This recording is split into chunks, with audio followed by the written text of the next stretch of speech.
Hey there guys! Today I wanted to talk to you about some books and some movies, I think one movie, and maybe a TV show, I'm not quite sure yet. But yeah, let's get into this. This is all the stuff that I've consumed in March, and I can't believe that March is over, but you know, we're all struggling with that. So the first book I wanted to talk about was a birthday gift I got from my YouTube friend Sabrina. She has a YouTube channel as well, all about books.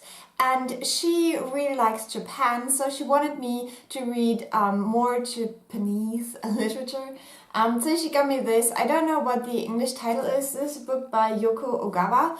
And the German title is Das Geheimnis der Eulerischen Formel. So this is something I have talked in videos before. But I don't think I have done an in-depth review, I don't know, so I'll just mention it quickly. This is a book about a woman who's working as a housekeeper for a math professor, but he has had an accident, and since then he can't remember anything that is longer ago than 80 minutes. So when she's leaving the house, she has to be back within 80 minutes or he will have forgotten all about her. So this is about a very unlikely friendship that they have, and this woman also has a son. And this son grew up without his father, and it's all about how this math teacher kind of takes in this woman with her son, and they build this friendship, which is all about math on one hand, and then I think baseball on the other hand, which is both things that I'm not really familiar with and I'm not really good with. But this book was very nice, very interesting. I loved the writing style. The characters were really unique, and I think I overall gave it like 4 stars. I very much enjoyed it, and I think if you're into any of these themes, you will definitely like this book. And the next book I wanted to talk about is this collection of short stories, The Beginning of the World in the Middle of the Night by Jen Campbell. She has a YouTube channel as well, which is super big and super famous, so you probably know all about it. But she had this book released, I think this year or later, last year, I'm not quite sure, but I really wanted to have it. I think the hardcover is gorgeous. I like that it doesn't have a dust jacket, but it just looks beautiful. So this has a collection of stories in it. I did like some stories more than others. I think overall I gave this 4 stars as well, but there were definitely some 5-star stories in here. This is all like kind of dark fairy tales, but some of them do have like a dystopian or futuristic twist to them. I think the first story just really captures what this book is about and how the stories feel. So if you ever come across this book, just start the first story, and if you like it, you'll probably like the whole collection. At least that is what happened to me. I must say I very much enjoyed these stories in here, and I don't think I gave any single one of these stories less than 3 stars, which is absolutely fantastic for a collection like this. I don't know what my favorite story would be. Probably the first one. That was really good and really thought-provoking as well. The next book I wanted to talk about, I've already returned to the library, but that was Everything I Never Told You by Celeste Ng.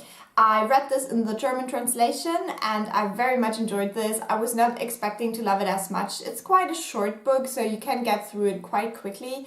And it's all about this family which is half Korean and half American, something like that. I actually forgot. But yeah, it's like a American Asian family.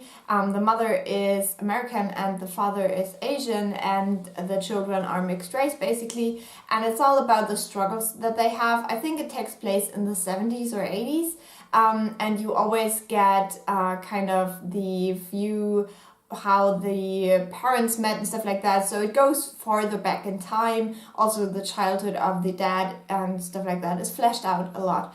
So this is basically just a picture of a family, and the whole premise is that one of the daughters died, and the family is trying to deal with that, come to terms with that and stuff like that. It's very gripping. It's not like a murder mystery or anything, it's just about the family dynamics and the different roles that the people have in that family and whether they want these roles, how they accept them and stuff like that. So that was definitely interesting, and I especially liked and disliked at the same time the relationship between the dead girl and her mother, because that was very complicated and something that I could relate to a lot. So yeah, I think there is definitely something in there for everyone. Also, the dynamic between the siblings is very interesting as well. And yeah, it's just disturbing, but at the same time you can relate to it kind of. So I would highly recommend this book, and I'm really looking forward to the other book, Little Fires Everywhere, which I will definitely check out as well by this author. And one book I had on my shelves for a while and I finally wanted to read was High Rise by J.G. Ballard. Probably pronounced that incorrectly.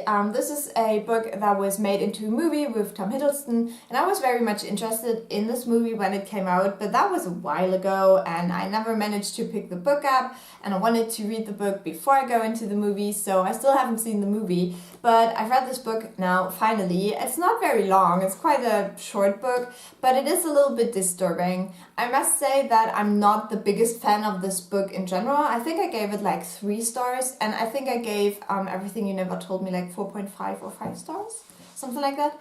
So yeah, this was a 3-star book for me. I really like the concept and the idea behind this. So you have this high rise in this kind of futuristic part of a town where they want to build several of these high rises with like I think 2,000 people in each building, and these buildings are humongous obviously, and you have a lot of stuff in there, though you don't even have to really leave the building. You have a hairdresser, you have a restaurant, swimming pools, you have areas for kids to play on the roof and stuff like that. So this is basically like a utopia turned bad, and it's all about how the people that live in this building, even though they're all like fairly rich people that have, you know, some influence on society, so they are mostly upper class or like upper middle class, and still they try to build this new hierarchy in this building depending on the floor that you live in.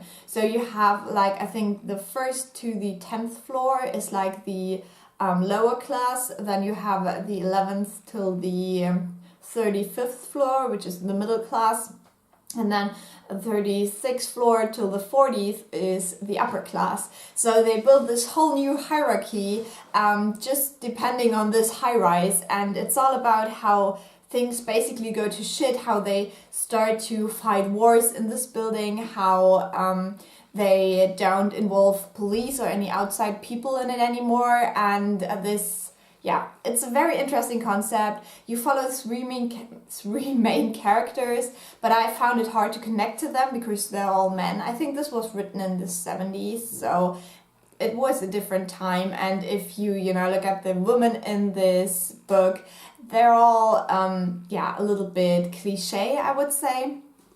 But apart from that, the main themes were interesting. There's a lot of sex and gore and stuff in that, so yeah, be prepared. But as I said, the main concept is very interesting. Then the last book, I already returned to the library already, and I don't want to talk about it too much because the last book I wanted to talk about is the 3rd Charlie Bone book.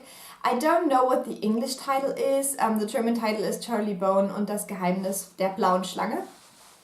So this is the 3rd book in this series, which you could kind of compare to Harry Potter, but it has major differences, so don't expect too much. But it is a fun series. I'm reading this with my friend Sabrina, which I mentioned earlier, because she read those books when she was a child. And I had no idea they existed, honestly. So we read this book kind of together, but kind of she was so fast that I couldn't keep up. But yeah, it's just a fun series, and if you like children's books, I think it is fun to check out. It's all about these kids that have like magical abilities because they all descended from this one king, and I don't know, there's just a lot to find out, and there's all these little hints in it and stuff, so it definitely keeps you reading. And also the books in itself are quite done, so you always have like a main problem that they solve within each book, but you also have like overarching things that return in every book, and you learn more and more about it with each book. So I think that is a good concept for children's books. I do enjoy them. I think I gave it like 3 stars as well. Yeah, it was fun. And then I definitely wanted to mention one movie which I'm absolutely in love with, and I have watched it 2 times now because it's so good, and that is Mudbound. It's on Netflix. I think it was nominated for Oscars as well, and it's just so good. It's about these 2 families. One is white and one is black. It takes place in the 1930s to 1950s almost, and it's just about how these 2 families have to live with each other on this land, and it's in Mississippi kind of, so you have all this like muddy landscape. It's like very depressing, but just the themes of this movie, I was just so captivated, and it really takes its time. It's more than 2 hours long, and it really takes its time with establishing the characters and all of that, and I think that is done so well. The end is quite rushed, but it still feels well done. I don't know. I just absolutely love this movie, and if you haven't seen it already, please go and watch it just because I told you so. Yeah, I very much enjoyed this. So TV show wise, we're still in the middle of Iron Fist because I don't like it, and so we're not really getting anywhere with it. When we were in Ireland, I watched Rebellion, which is a very nice TV show as well. And I did enjoy it a lot, and I would recommend it if you're interested in the history of Ireland, since we were visiting Dublin and we had the chance to go to all the places that were mentioned in the TV show. It was even better. Yeah, I think, did anything else happen TV show wise? Not really. So we are definitely excited to start watching Series of Unfortunate Events Season 2 soon. There's a lot of good stuff out now, and we're catching up. But yeah, that would be all for this video. I hope it isn't too long. I know these videos always turn up too long. Hope you enjoyed this. If you did, leave a like or a nice comment. I always appreciate those. Let me know what you've read or watched in March, which you absolutely loved or maybe even hated. And if you subscribe, I will talk to you soon. Bye!